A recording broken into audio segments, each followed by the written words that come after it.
Cook with கோமாளி ஆரம்பித்து இந்த வாரம் 4வது வாரங்க. ஸோ இதுவரைக்கும் எந்த விதமான ஒரு எவிக்ஷனும் நடக்கவும் இல்லை, எவிக்ஷனுக்கான அறிகுறியும் தெரியவே இல்லை. இந்த வாரம் வந்து பார்த்திங்கன்னா சிக்கன் ஸ்பெஷல், அதாவது வந்து பார்த்திங்கன்னா கோழியை வச்சு தான் வந்து பார்த்திங்கன்னா சமைக்கிறதா இருக்கட்டும், டாஸ்க்காக இருக்கட்டும், எல்லாமே வந்து பார்த்திங்கன்னா கோழி மென்ஷன் பண்ணி தான். அட்வான்டேஜ் டாஸ்க்காக இருக்கட்டும், அது கூட வந்து பார்த்திங்கன்னா ஆம்லேட் போடுற டாஸ்க்கு தான் அட்வான்டேஜ் டாஸ்க்காகவே கொடுத்துருக்குறாங்க. ஸோ இந்த வாரம் ஸ்பெஷல் கெஸ்ட்டாக வந்து பார்த்திங்கன்னா ராதா மேடம் வந்திருக்கிறாங்க. ஸோ இந்த வாரம் நம்ம கோமாளிகள்லாம் வந்து பார்த்திங்கன்னா தமிழ் சினிமாவில் இருக்கிற முக்கியமான வில்லன் கெட்டப்பில் வந்திருக்கிறாங்கங்க. ஸோ கெட்டப் பார்க்குறதுக்கே ரொம்பவுமே சூப்பராக இருக்குது. ஸோ கடந்த வாரம் வந்து பார்த்திங்கன்னா குக்கு வித் கோமாளிக்கு குறைசி வரவே இல்லை, ஆனால் இந்த வாரம் வந்திருக்கிறாருங்க.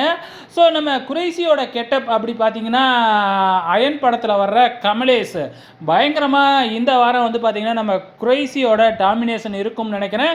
ஏன்னா அந்த வாய்ஸில் சூப்பராகவே மெமிக்ரி பண்ணுவார். ஸோ கண்டிப்பாக அவரோட வாய்ஸ் வந்து பார்த்திங்கன்னா இந்த வாரம் பட்டையை கிளப்போம். அது மட்டும் இல்லாமல் இந்த வாரம் வந்து பார்த்திங்கன்னா ரொம்பவுமே சூப்பராக ப்ரொமோவை பார்க்கும் பொழுதே ரொம்பவுமே நல்லா இருக்கிற மாதிரி தான் தெரியுது. ஸோ கடந்த 3 வாரமாக வந்து பார்த்திங்கன்னா அந்த அளவுக்கு சொல்லிக்கொள்ளும்படியாக வந்து பார்த்திங்கன்னா காமெடி இல்லை. இந்த வாரம் இருக்கும்னு நினைக்கிறேன். வெயிட் பண்ணி பார்க்கலாம்.